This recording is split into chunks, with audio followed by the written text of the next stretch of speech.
Capítulo 3. O poder da palavra falada. Declare a si próprio todos os dias o que deseja na vida. Diga-o como se já o tivesse alcançado. A lei da mente.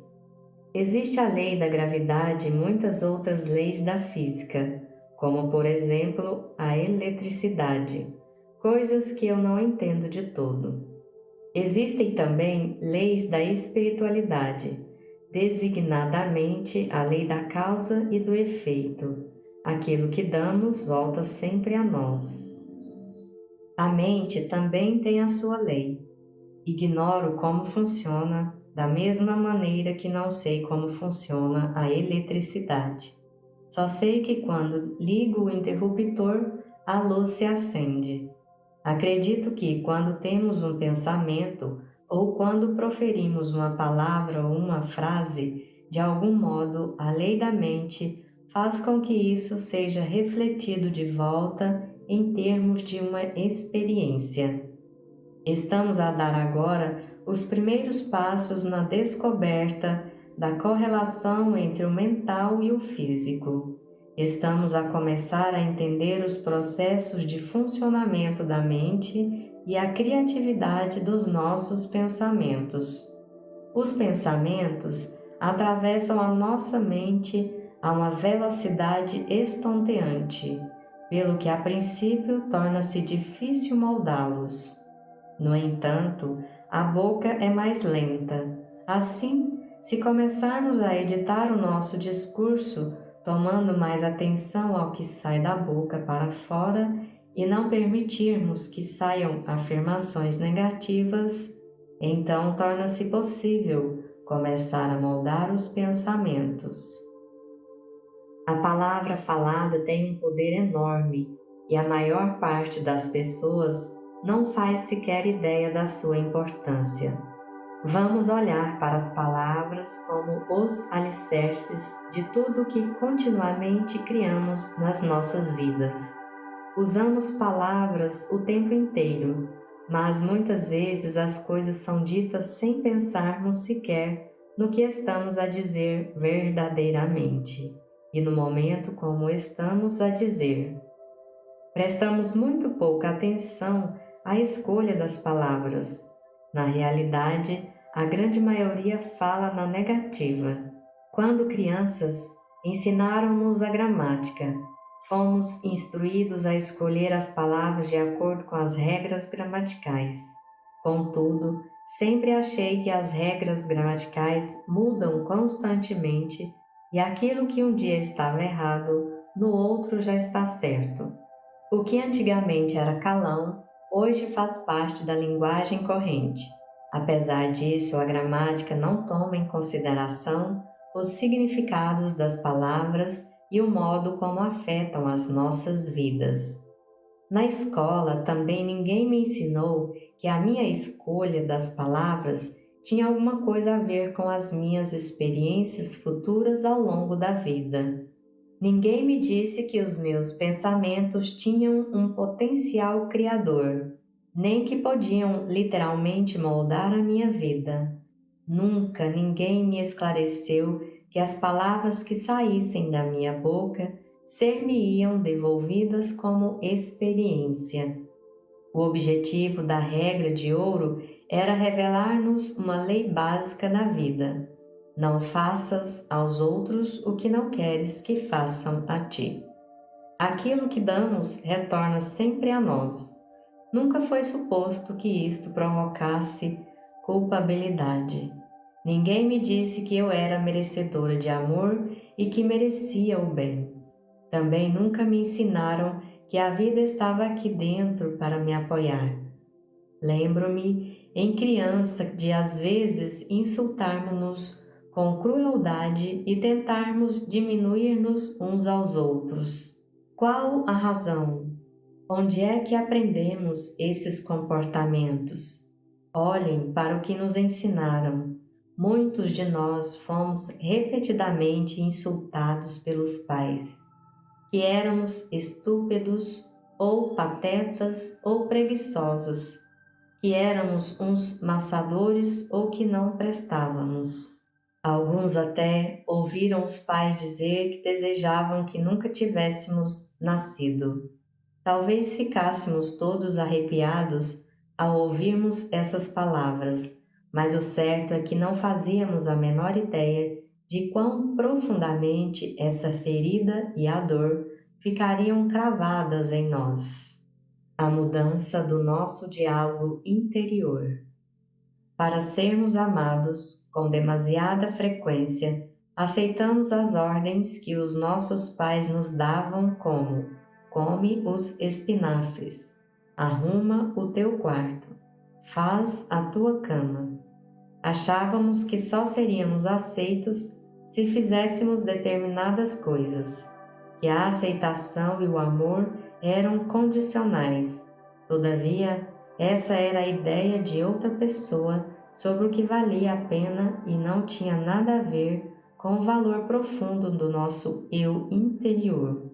Assim ficamos com a ideia de que só podíamos existir se fizéssemos essas coisas para agradar aos outros. Caso contrário, não tínhamos sequer autorização para existir. Estas primeiras mensagens contribuem de forma decisiva para aquilo que eu chamo o diálogo interior. O modo como falamos conosco próprio é realmente importante, porque se torna a base da nossa palavra falada. Estabelece a atmosfera mental em que funcionamos e que atrai a nós as experiências. Se nos diminuirmos, a vida vai significar muito pouco para nós.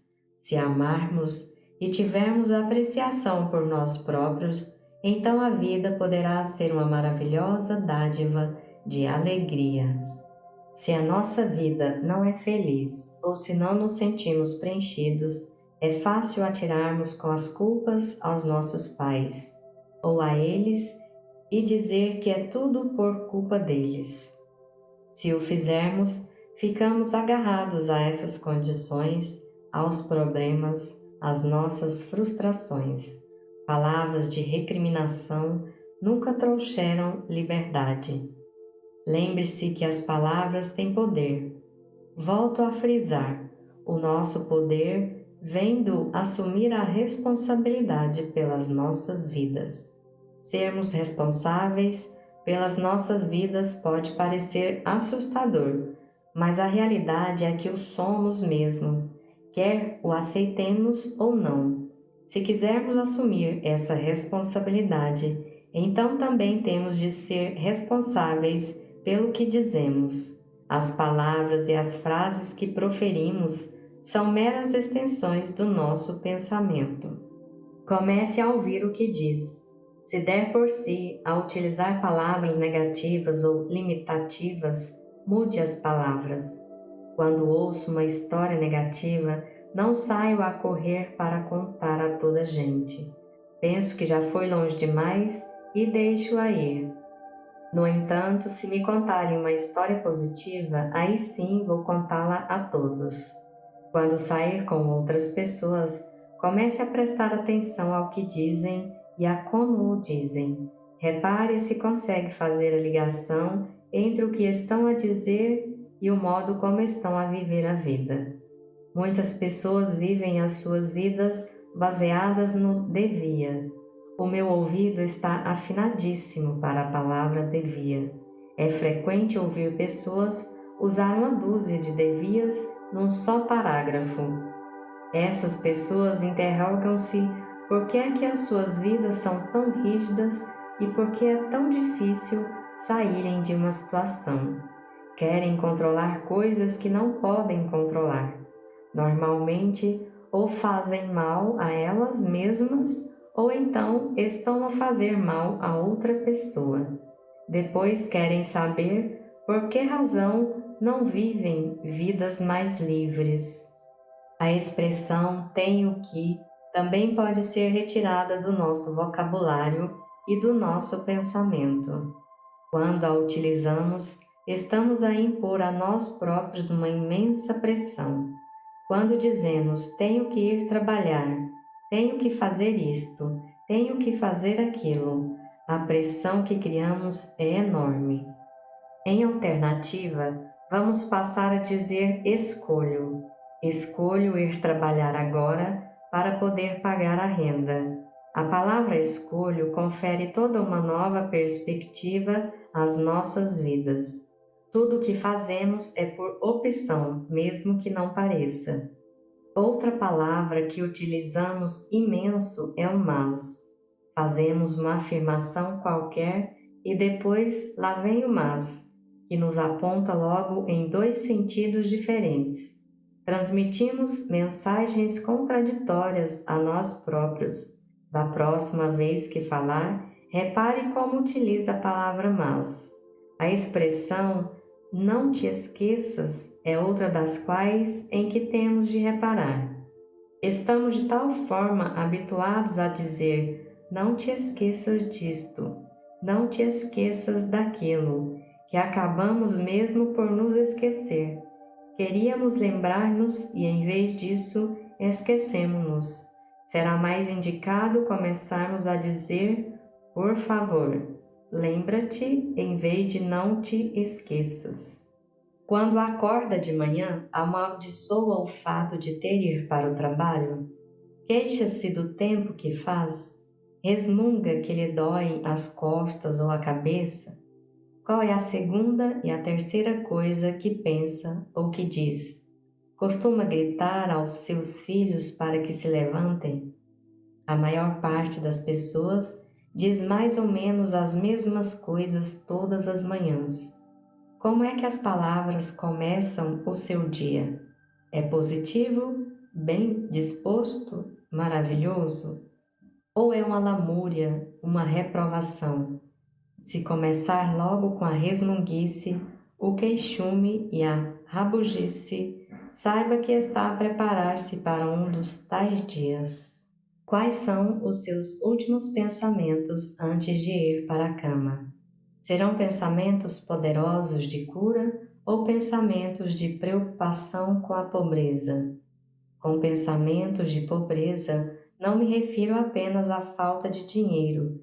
É mais um modo negativo de pensar, seja sobre o que for na nossa vida, qualquer área da sua vida que não esteja a fluir livremente. Preocupa-se com o amanhã?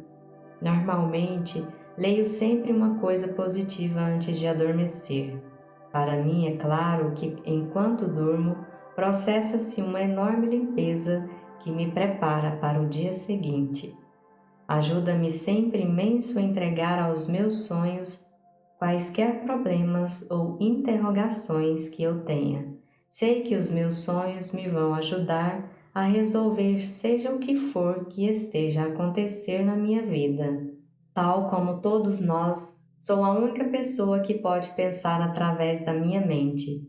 Ninguém pode forçar-nos a pensar de outra maneira. Somos nós quem escolhe os nossos pensamentos e estes são a base do nosso diálogo interior.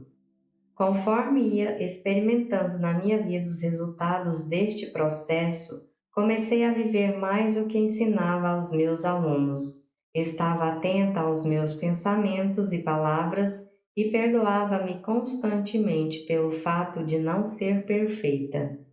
Permitia-me ser eu própria em vez de lutar para ser uma supermulher que só seria aceitável aos olhos dos outros. Quando pela primeira vez comecei a confiar na minha vida e a olhar para ela como um lugar agradável, fiquei animada. O meu humor tornou-se menos mordaz e mais genuinamente engraçado.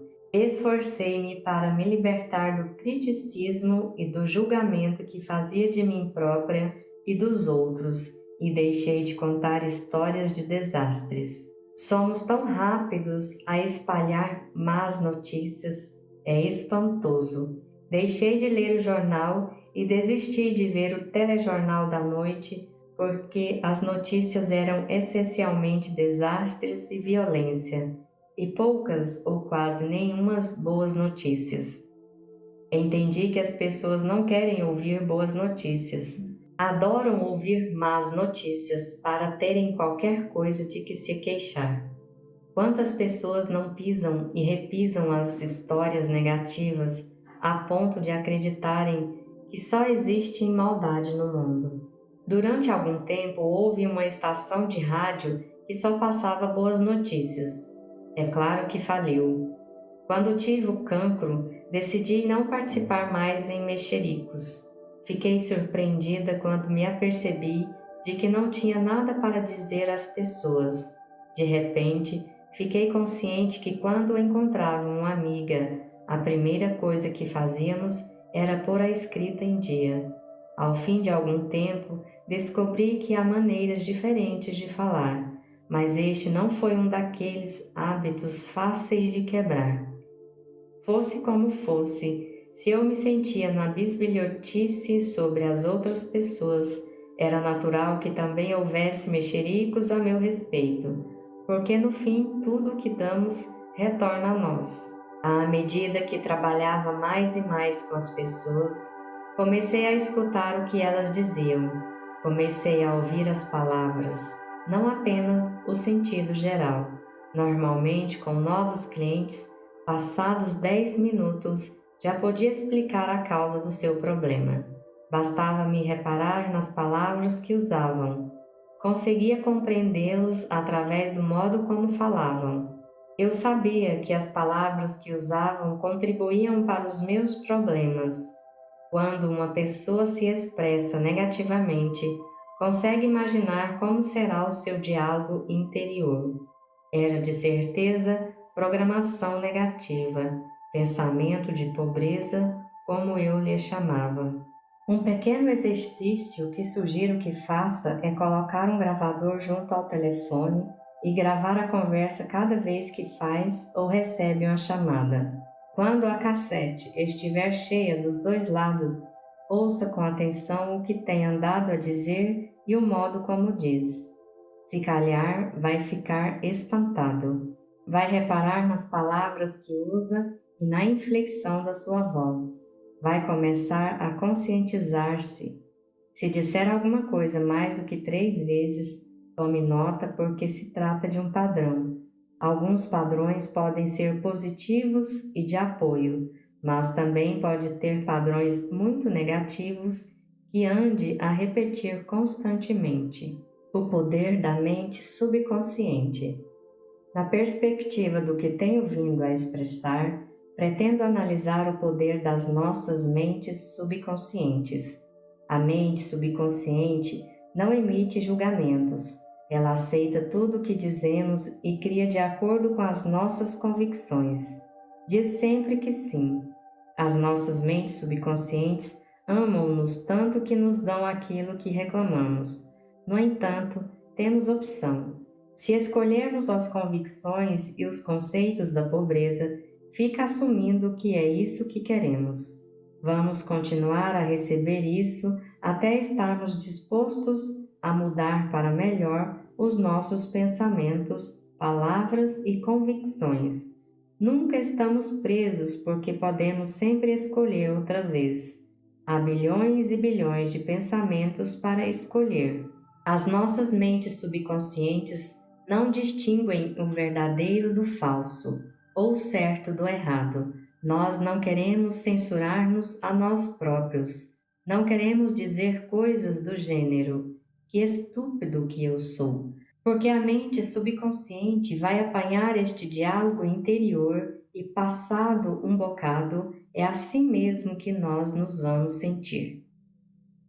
Se repetirmos esse gênero de frases, estamos a criar uma nova convicção ao nível do subconsciente. A mente subconsciente não tem sentido de humor, pelo que se torna importante saber e compreender bem este conceito. Não podemos dizer uma piada a nosso respeito e pensar que não tem qualquer significado, mesmo que estejamos só a tentar ter piada. É um bota abaixo acerca de nós próprios. A mente subconsciente vai aceitar essa piada como sendo verdadeira.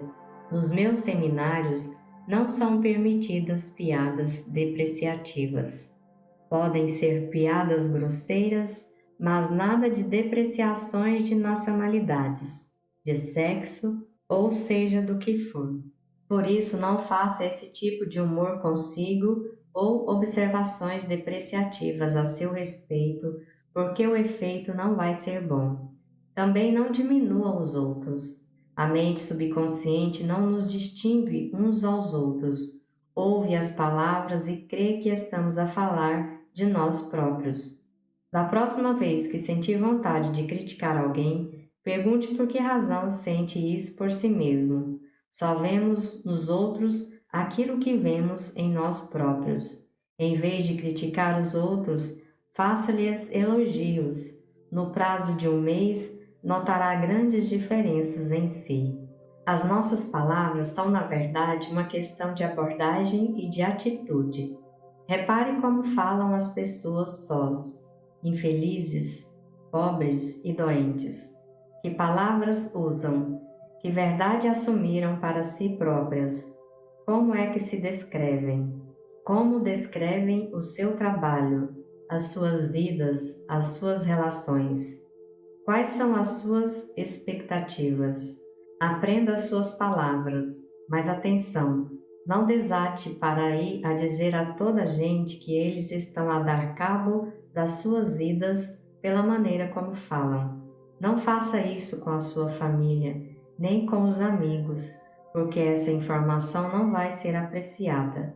Pelo contrário, use essa informação para si, para começar a estabelecer essa ligação interior e pratique, se quer que a sua vida mude. Mesmo ao mais pequeno nível, se alterar o modo como fala, as suas experiências irão mudar. Se padece de uma doença e está convencido que é uma doença fatal e que vai morrer e que a vida não presta porque para si nunca nada funcionou, em que é que ficamos? Se quiser, pode optar por se libertar do conceito negativo da vida. Inicie o processo de se afirmar como pessoa merecedora do amor, merecedora da cura e que vai atrair tudo o que necessita ao nível físico para se curar. Consciencialize-se de que quer melhorar e que é seguro restabelecer-se. Há pessoas que só se sentem seguras quando estão doentes. Habitualmente são pessoas com dificuldade em dizer não. A única maneira que têm de dizer não é dizerem estou demasiado doente para poder fazer isso. É uma desculpa perfeita. Lembro-me de uma mulher num dos meus seminários que já tinha sido submetida a 3 operações ao cancro. Não conseguia dizer não a ninguém. O pai era médico e ela era a menina do pai. Tudo o que o pai lhe dissesse, ela dizia sempre que sim. Para ela, era literalmente impossível dizer não. Fosse o que fosse que lhe pedíssemos, ela tinha que responder sempre que sim.